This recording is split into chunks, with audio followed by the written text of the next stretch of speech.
Bonjour à tous. Pour ce courrier enragé numéro 29, je voudrais vous parler d'une information qui a circulé quelque temps dans les médias, il y a à peine quelques jours, concernant 96 heures de garde à vue pour 10 pères de famille qui voulaient venger les attentats islamiques.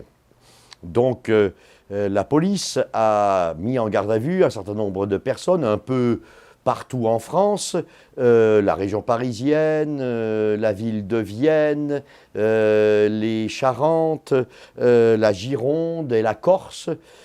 Des personnes donc qui s'étaient mis dans la tête, si on en croit les sources médiatiques, qui s'étaient mis dans la tête de venger les attentats islamiques. Alors bien sûr, ce désir, s'il est exact, et ces associations, si elles sont exactes, nous permettent de réfléchir un petit peu sur ce projet.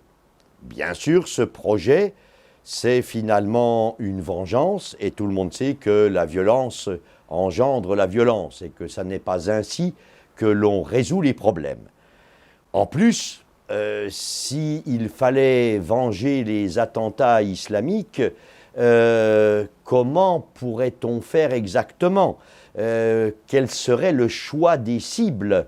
Alors, on nous parle, les médias ont prétendu que ces personnes auraient pris comme cible non seulement des imams radicaux qui vont exciter les jeunes musulmans de France, mais aussi des détenus islamiques qui vont ensuite sortir de prison, mais qui correspondent à de véritables dangers pour la sécurité nationale, et puis des femmes voilées quand elles sont vraiment trop radicales. Seulement, ce genre de cible, encore faut-il vérifier qu'elles soient vraiment des cibles à atteindre.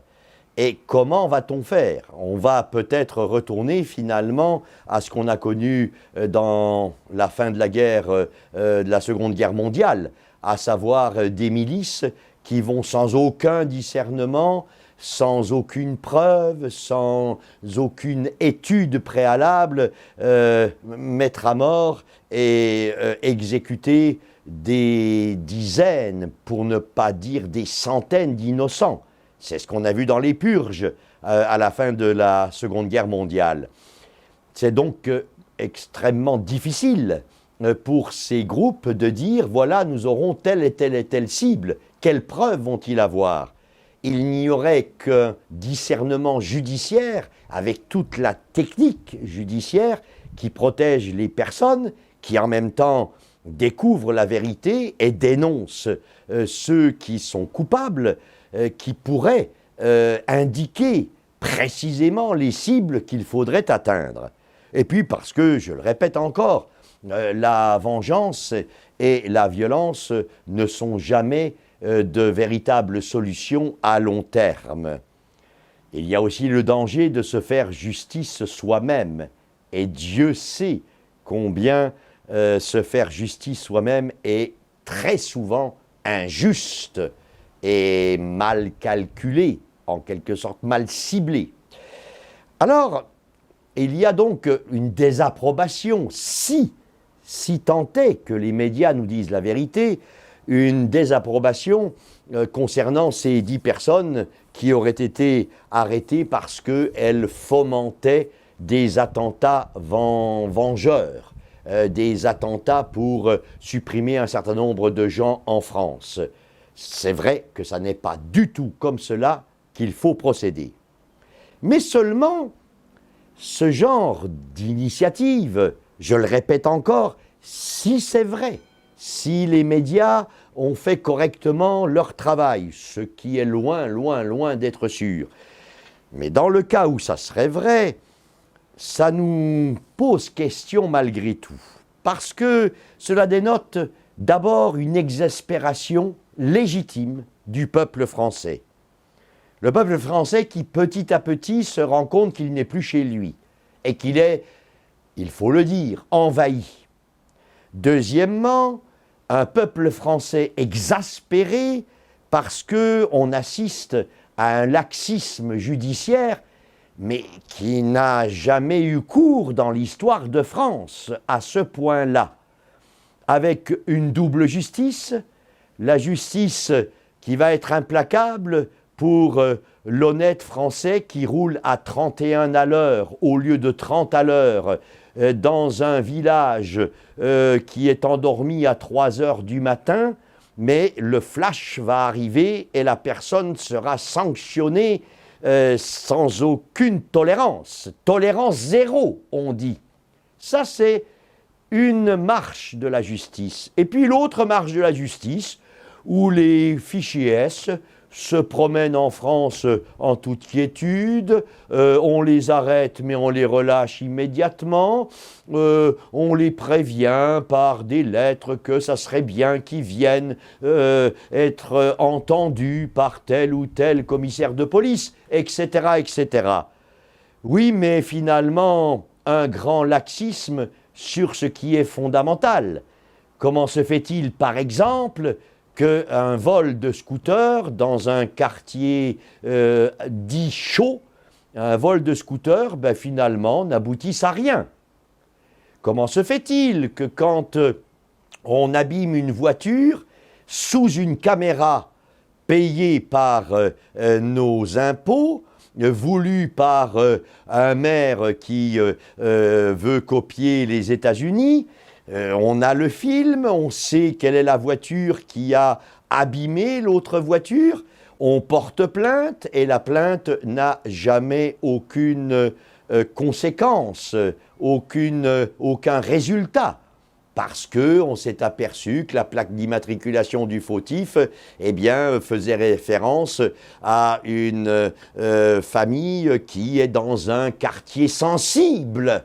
Un quartier sensible, c'est-à-dire un quartier où on fait ce qu'on veut, comme on veut, quand on veut, et où pas un seul juge n'est capable de condamner quelqu'un.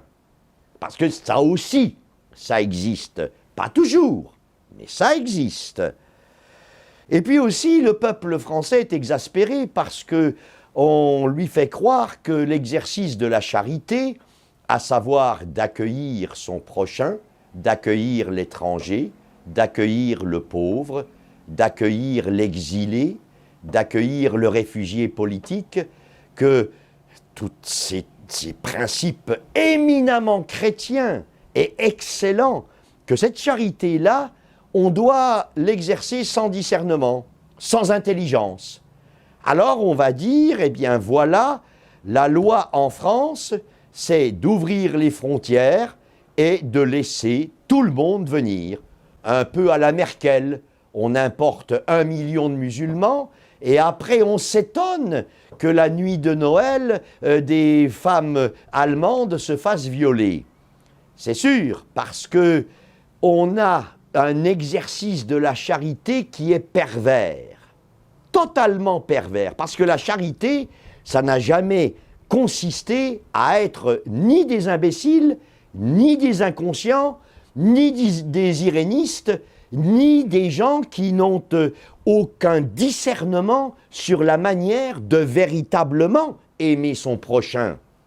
La charité, ça n'est pas faire n'importe quoi, n'importe comment, et avec une idéologie presque suicidaire par rapport à notre pays, à notre civilisation, à notre culture, à notre religion. Alors devant cela, le peuple français s'exaspère petit à petit, surtout qu'on lui cloue le bec, en général, complètement. Quand on a voulu intégrer la Turquie dans l'Europe, on a donné des millions et des millions d'euros par an à la Turquie pour un projet d'intégration à l'Europe.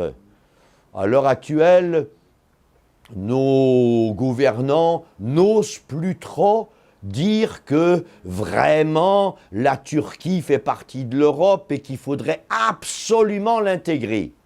Seulement les subventions, c'est-à-dire notre argent, que l'on verse à la Turquie pour, soi-disant, permettre une intégration de ce pays dans l'Europe, ces subventions n'ont pas cessé. Autrement dit, dans les impôts que nous payons, chacun d'entre nous, il y a une partie qui va à la Turquie pour l'inciter à rentrer dans l'Europe.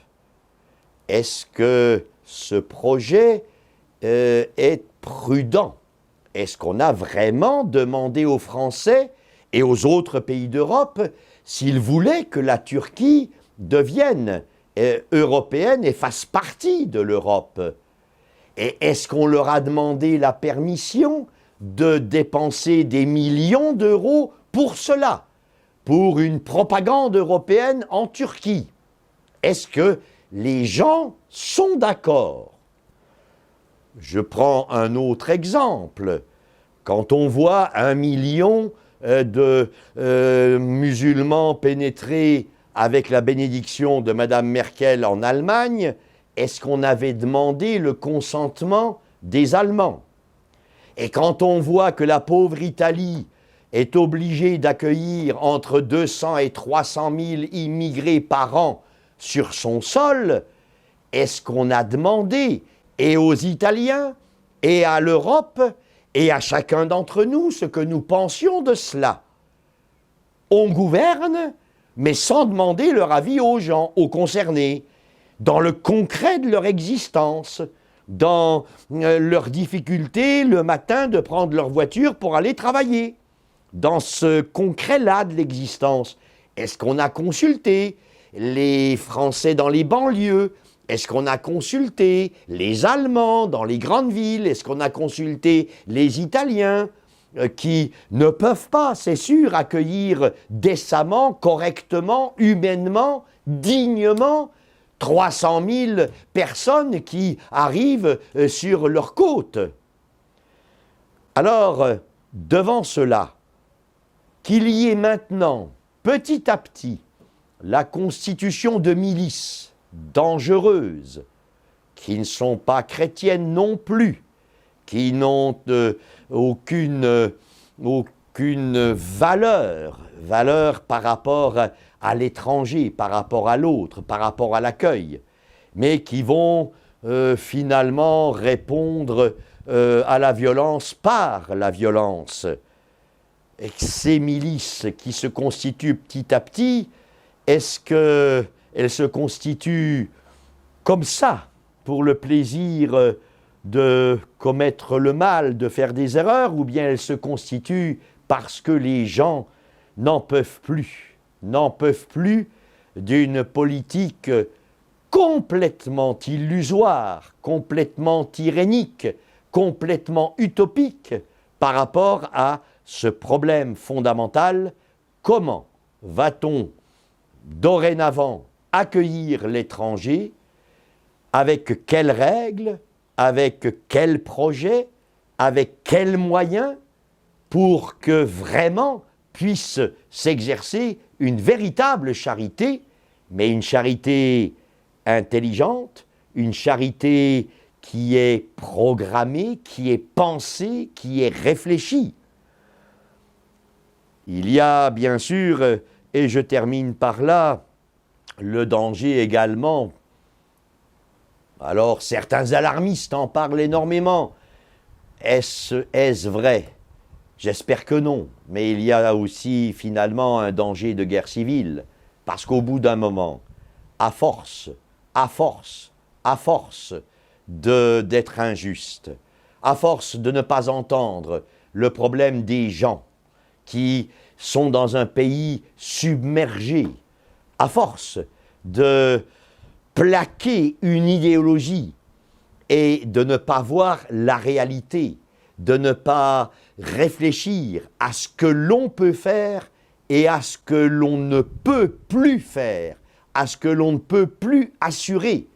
À force de tout cela, alors finalement, ne nous étonnons pas tellement, même si c'est pour lutter, ne nous étonnons pas tellement qu'il y ait maintenant petit à petit ces germes de milices, ces germes de groupements, de groupuscules qui vont se faire justice eux-mêmes et qui vont pallier la carence de l'État qui n'assure plus la sécurité, la libre circulation et qui finalement n'a que comme idée d'embêter les gens sur les routes en les faisant rouler comme des papis et mamies à moins de 80 km/h pour encore plus de bouchons, pour encore plus d'amendes, pour encore plus de soumission à des règles qui ne sont en rien prouvées dans leur motivation.